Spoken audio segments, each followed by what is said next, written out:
Glória a Jesus. Quero convidar o pregador, irmão Wilson, para ficar aqui ao meu lado. Nós iremos fazer uma oração. Fique onde você está mesmo, sentado. Mas ore. Vem para cá, Wilson, para esse lado de cá. Oremos pelo servo de Deus que vai ministrar a palavra de Deus. É uma responsabilidade grande, mas eu creio que o Senhor tem colocado algo no seu coração para transmitir para o povo de Deus. Querido Deus e amado Pai que está nos céus, te louvamos, Senhor, pela vida do teu servo que o Senhor tem trazido até este lugar para ministrar a tua santa e viva palavra, Pai.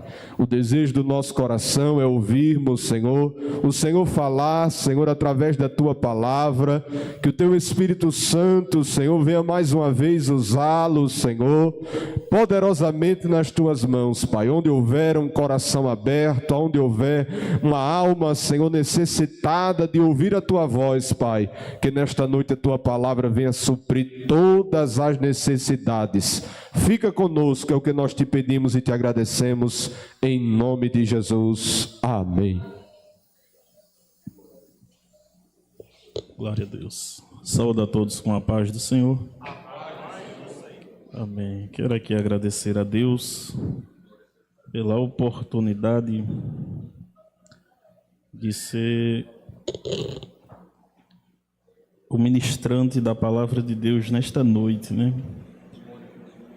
Abram as vossas Bíblias em Marcos, capítulo de número 14, do versículo 66 ao versículo 72. Em seguida, você vai abrir a sua Bíblia em João, capítulo 21, versículo do 15 ao 17. Primeiro vamos ler em Marcos, capítulo 14, versículo 66 ao 72, e em seguida leremos em João, capítulo 21, versículo 15, 16 e 17. Quero aqui agradecer ao convite do presbítero Israel pela oportunidade da qual Deus nos concede, né? Que Deus abençoe o servo do Senhor.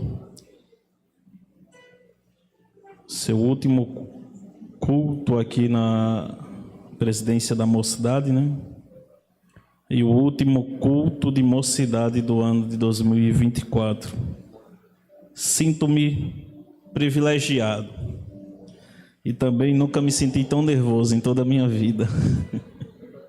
Deus abençoe o pastor Reginaldo, está sempre em minhas orações. Pastor Erison foi meu pastor, né? Deus abençoe na congregação pastor Luiz Soares, nos conhecemos há muitos anos. Pastor Edivaldo Basílio, né? E todos os demais obreiros que aqui estão, e a igreja do Senhor. Que Deus abençoe a todos. Marcos, capítulo 14, versículo 66, nos diz assim: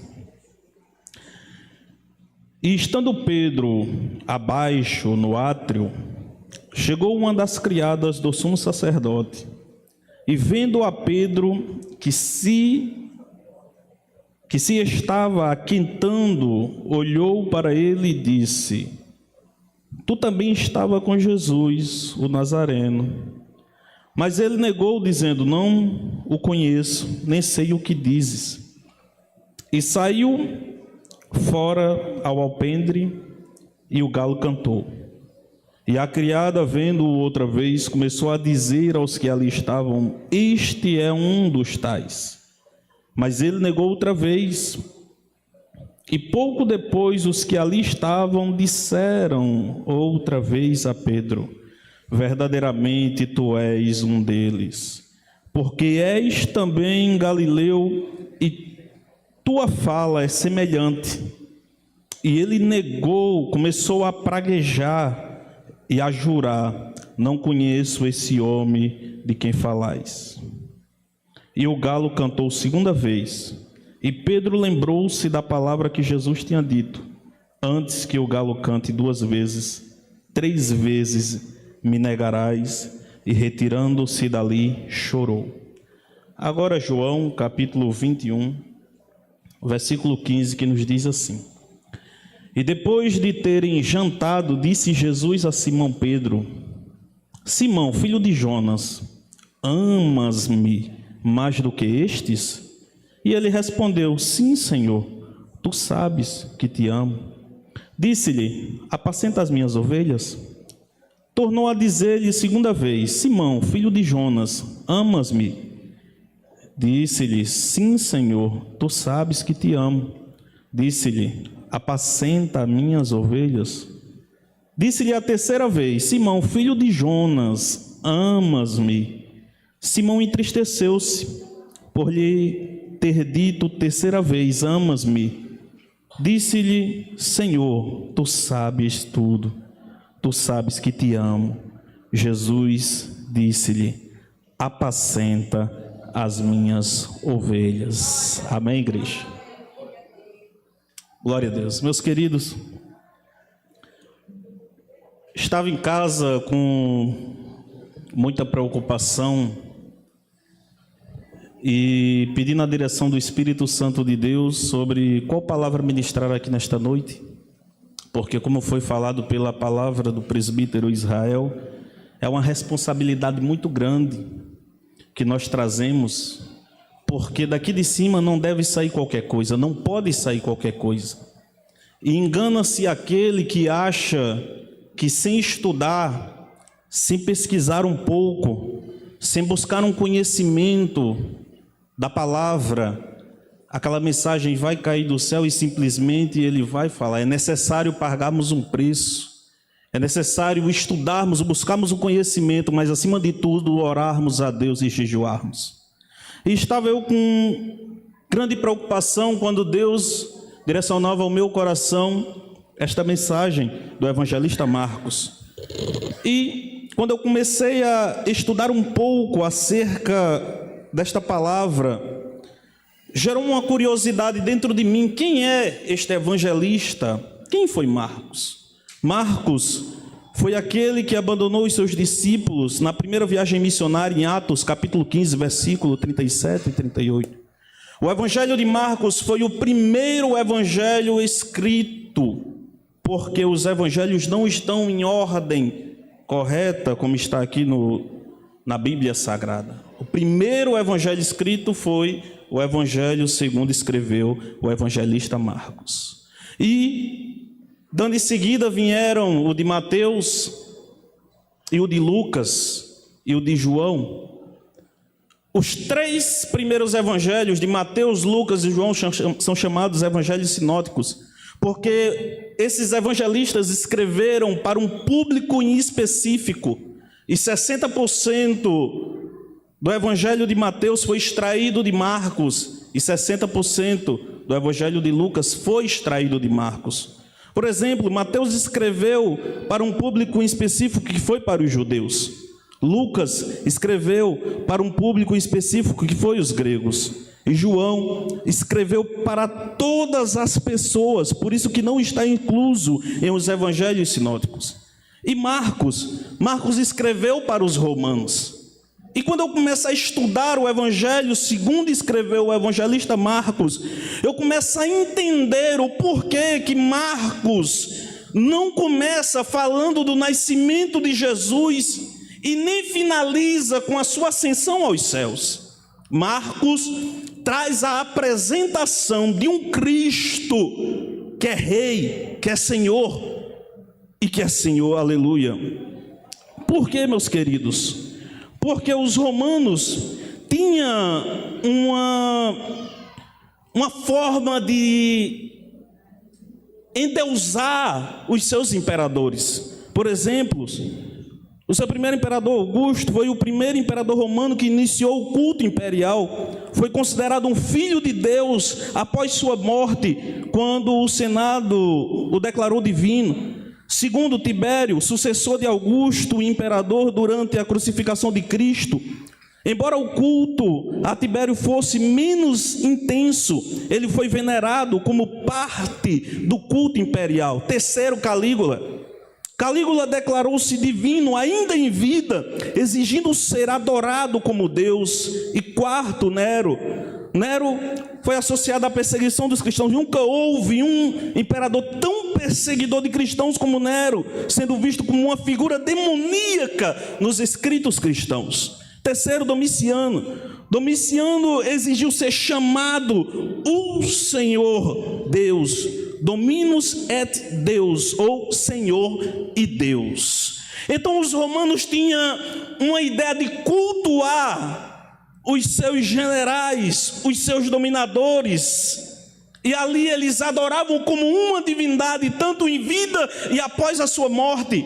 Quando aqueles homens desciam à guerra, vestindo as suas armaduras, com os seus cavaleiros e com os seus cavalos, a multidão o aclamava como rei. Por isso que Marcos apresenta a Cristo como um rei, um Deus que não precisou de armadura, que não precisou de cavaleiros, que não precisou de soldado, que não precisou de espada, que não precisou de lança, mas que venceu a morte e que na morte não o dominou, mas ele ressuscitou ao terceiro dia, aleluia, vive e reina para todo sempre. E se você crê que ele está aqui nesta noite em nosso meio, aproveita a oportunidade e manda pelo menos um glória a Deus, aleluia.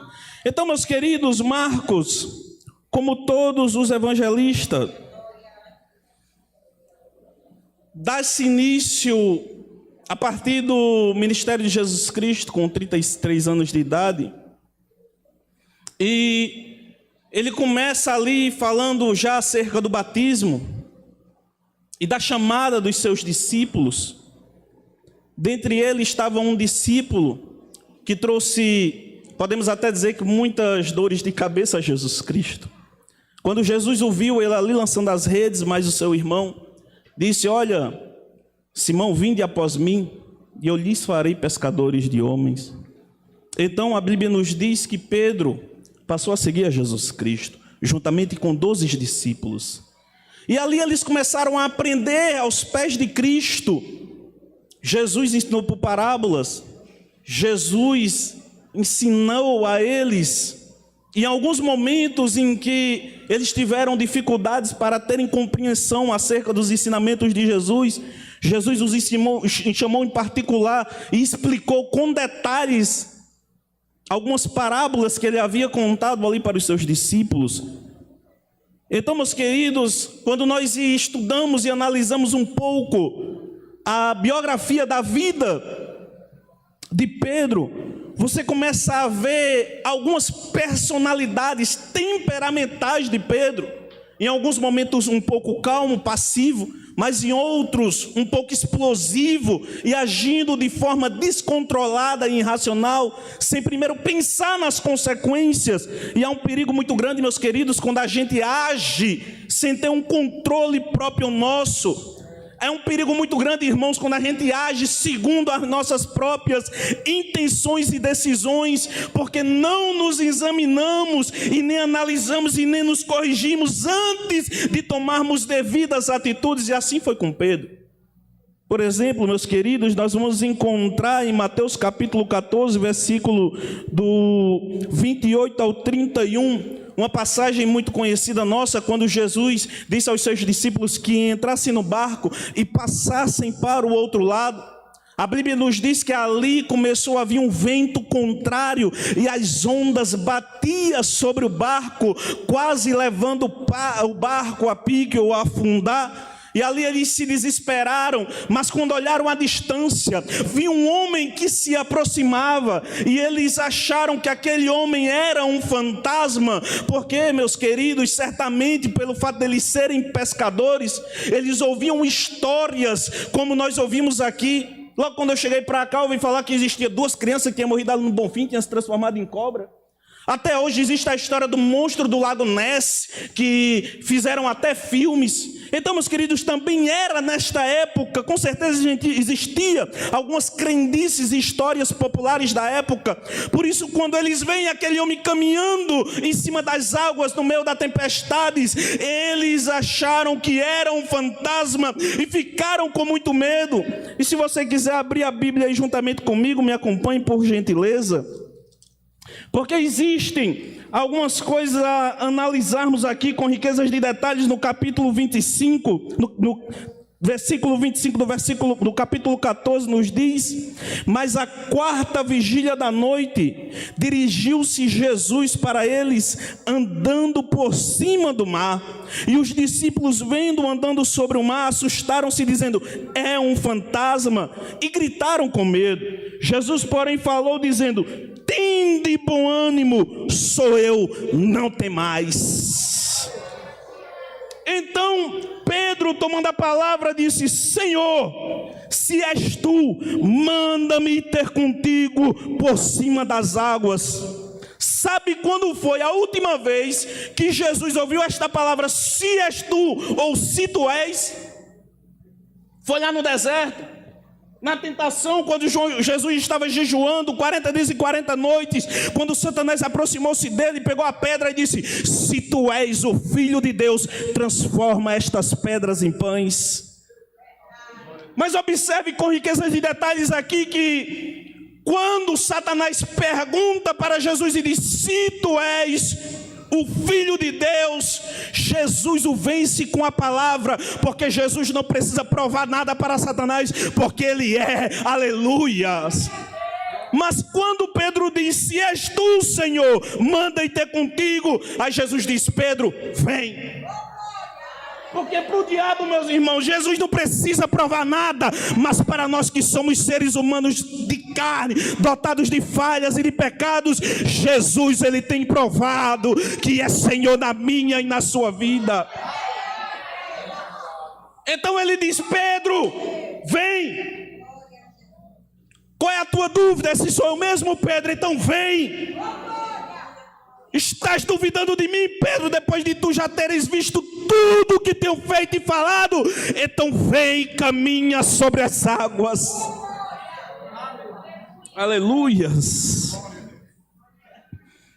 Aí, meus irmãos, Pedro agora passa o primeiro pé para fora do barco, passa o segundo e começa a caminhar por cima das águas.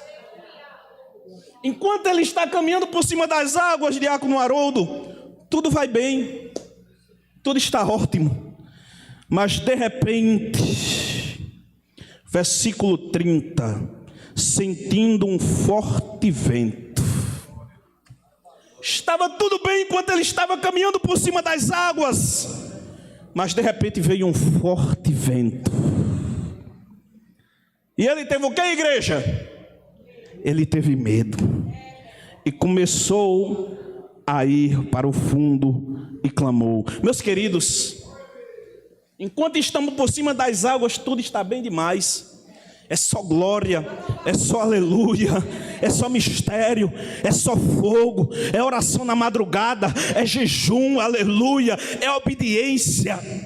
Mas quando a gente começa a afundar, aí a visão muda.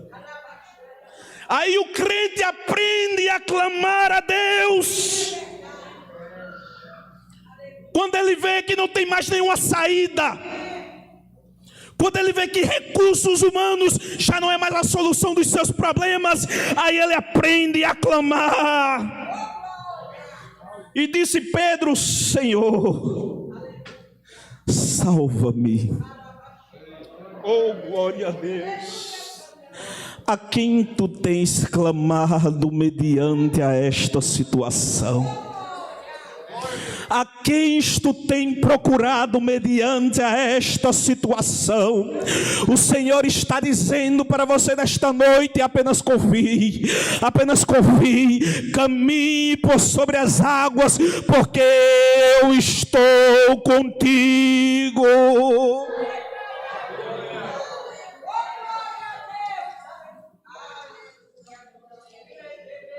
Mas eu gosto de Pedro, irmãos. Eu gosto de Pedro porque Pedro era ousado. Pedro era tão ousado que antes da Páscoa, vou correr aqui porque as horas passam e eu sou muito regrado dentro da hora, não gosto de passar. Jesus pegou uma bacia com água, uma toalha, e foi fazer algo inesperado, que só quem era servo fazia. só quem era escravo fazia. Tirou a sandália dos pés dos seus discípulos e começou a lavar. João capítulo 13, versículo do 1 ao 15. E lavou do primeiro, lavou do segundo, lavou do terceiro, mas quando chegou até Pedro, Pedro diz: não, Senhor. Não, Senhor. Vamos ler para melhorar aqui o nosso entendimento e a nossa compreensão. Aleluia. João capítulo 13. João capítulo 13, versículo 6. E aproximou-se, pois, de Simão Pedro, que lhe disse: Senhor, tu lavas os pés a mim? Olha só a expressão da palavra. Pedro viu Jesus lavando os pés dos outros discípulos, e ele se encheu de uma soberba pessoal dela própria, e disse: Senhor, tu lavas os pés a mim? Respondeu Jesus e disse-lhe: o que faço não sabes tu agora, mas tu saberás depois. Disse-lhe Pedro: nunca me lavarás os pés. Meus irmãos, olha só até o ponto que ia a soberba de Pedro. Respondeu Jesus: se eu não te lavar, não tens parte comigo. Ao mesmo momento em que Pedro diz: Senhor, tu vai lavar os meus pés? Nunca tu lavarás os meus pés. Quando Jesus diz: Pedro, não, se eu não lavar os teus pés, tu não terás parte comigo. Então Pedro diz: então lava agora as minhas mãos, lava a minha cabeça. Pedro é totalmente desequilibrado. Totalmente desequilibrado, meus irmãos. Porque ao mesmo momento em que ele diz: não lave os meus pés, quando Jesus o repreende, ele diz: lava agora as minhas mãos e a minha cabeça, Senhor. Mas não parou por aí não. Aleluias. Agora Jesus vai empreitar ali a ceia, e depois da ceia, ele disse que um dos que ali estavam participando da ceia com eles, ou um dos 12, iriam o trair. E então ele continua dizendo que, aliás, eles já tinham subido ao Monte das Oliveiras, e Judas já tinha saído para o trair. E quando ele subiu ao Monte das Oliveiras, Jesus disse que todos eles naquela noite se escandalizariam nele, e que ele seria entregue à morte. Então Pedro disse: não, Senhor, até a morte eu irei contigo. E Jesus disse: Pedro, ainda hoje mesmo, Pedro, antes que o galo cante por 2 vezes, tu me negarás 3 vezes, Pedro.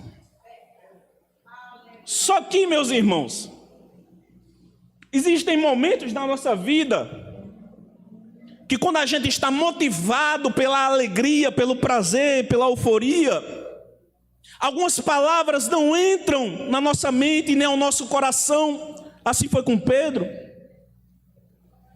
Acredito eu que Pedro só se lembrava das partes exaltativas de Cristo, quando Jesus disse: quem diz os homens que eu sou? Aos discípulos disseram: uns dizem que tu és Elias, outros uns dos profetas. Aí ele disse: e vocês, quem dizem que eu sou? Pedro toma a palavra e diz: tu és o Cristo, o Filho do Deus vivo. Então Jesus disse para Pedro: bem te digo que tu és Pedro, e sobre esta pedra edificarei a minha igreja, e as portas do inferno não prevalecerão contra ela. Acredito que Pedro estava com seu ego inflamado, exaltado. Então ele não acreditou, porque pela euforia do momento ele achou que não negaria a Pedro ou a Jesus. Mas só, meus queridos, que uma coisa é quando você está caminhando por sobre as águas, outras coisas é quando você começa a afundar, que o medo domina o seu ser. Então, no Monte das Oliveiras, os soldados vêm e levam a Jesus, e ali levam a presença do sacerdote, do sumo sacerdote. Pedro seguiu acompanhando, e a Bíblia nos diz que chegando ali na parte de baixo, no átrio, chegou uma das criadas até Pedro e disse: tu também estavas com ele. Então Pedro, dominado pelo medo, pela angústia, pela dor, por ter visto Jesus estar sendo esbofeteado, interrogado naquele exato momento, preso, ele diz: não conheço. Então, aquela mesma criada, a Bíblia nos diz que, vendo outra vez, começou a dizer aos que ali estavam: este é um dos tais. Mas ele o negou pela segunda vez, dizendo: não conheço. Pouco depois a Bíblia vai nos dizer que os que ali estavam disseram: verdadeiramente tu és um deles, porque és também galileu, e tua fala é semelhante. Meus irmãos, quando eles dizem aqui que Pedro era galileu, e que a fala dele o denunciava, é porque o contexto cultural daquela época, na Galileia, que, se não me falha a memória, ficava no norte, e Jerusalém no Reino do Sul, se não me falha a memória, eles tinham um sotaque, um jeito de falar diferente, e pelo jeito de Pedro falar, ele foi identificado e reconhecido pelos que ali estavam. E aqui, meus irmãos, eu aprendo uma coisa: que o crente que serve a Jesus, ele é identificado até pela sua fala, porque o seu comportamento é diferente. Quem me via 15 anos atrás tá ligado, meu irmão, porque essa parada agora é diferente, meu irmão, é servo, aleluia, é meu amado, é meu nobre. Por quê? Porque a fala do crente, ela é diferente, e ela é identificada por aqueles, aleluia, que não servem ao Senhor. Mas não tem a ver só com a fala, meu irmão, com o jeito de falar, também tem com o jeito de se comportar. Também tem a ver com o jeito de se vestir. Tudo muda. Uma certa vez uma pessoa chegou para mim e disse: irmão Wilson, tu quer ser santo demais? Eu perguntei para ele: existe santo de menos? Me responda aí. E aqui nós encontramos 3 personagens, meus irmãos. Primeiro, a serva. Segundo, os que ali estavam, a multidão, porque somos cercados por uma nuvem de testemunhas. E terceiro, o galo. Porque quando o galo canta, aí Pedro se lembra. Meus irmãos, o canto do galo é um despertar na consciência de Pedro. Aleluias. É uma figura muito insignificante aqui neste texto, mas que nos traz um simbolismo gigantesco. Porque no mesmo exato momento em que ele nega a primeira vez, nega a segunda vez, ele não lembrava, mas quando o galo canta,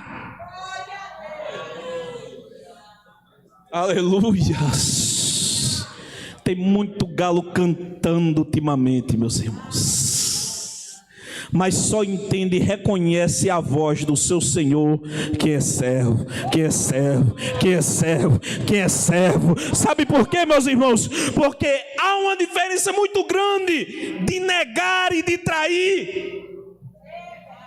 Quem trai, ele premedita a sua traição, mas quem nega, muitas das vezes, é motivado pelo calor do momento, pelo medo, pelo desespero e pela angústia. Foi o que aconteceu com Pedro.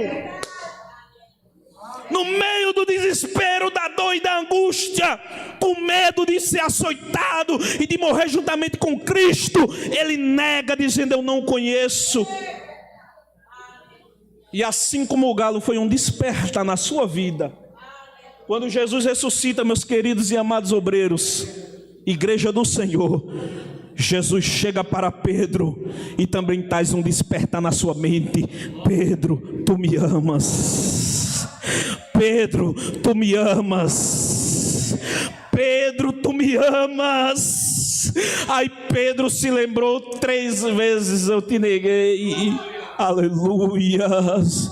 Eu quero te dizer nesta noite que não importa o que você fez, aleluia, não importa o que você falou, não importa onde você esteve, se você foi motivado pelo calor do momento, aleluia, eu quero te dizer uma coisa da parte de Deus nesta noite: Ele está olhando para o teu coração, para o teu amor, para a tua disponibilidade, para a tua devoção. Ele não está preocupado com o que você fez. Não é aquele filme, não, ainda sei o que vocês fizeram no verão passado. Jesus está dizendo: eu apago o seu passado e reescrevo uma nova história para a sua vida. Porque assim como o galo foi um despertar na mente de Pedro, para encerrar, o cantar do galo anuncia o final de uma noite e um nascer de um novo dia. Oh, glória! Aleluia, glória a Deus. Será que você consegue enxergar que um novo dia está nascendo para a sua vida? Uma multidão te acusa, uma multidão te aponta, existem aqueles que te criticam, mas um novo dia está nascendo sobre a tua vida. Se assim você crê, aproveita este momento e manda o teu melhor glória para Ele.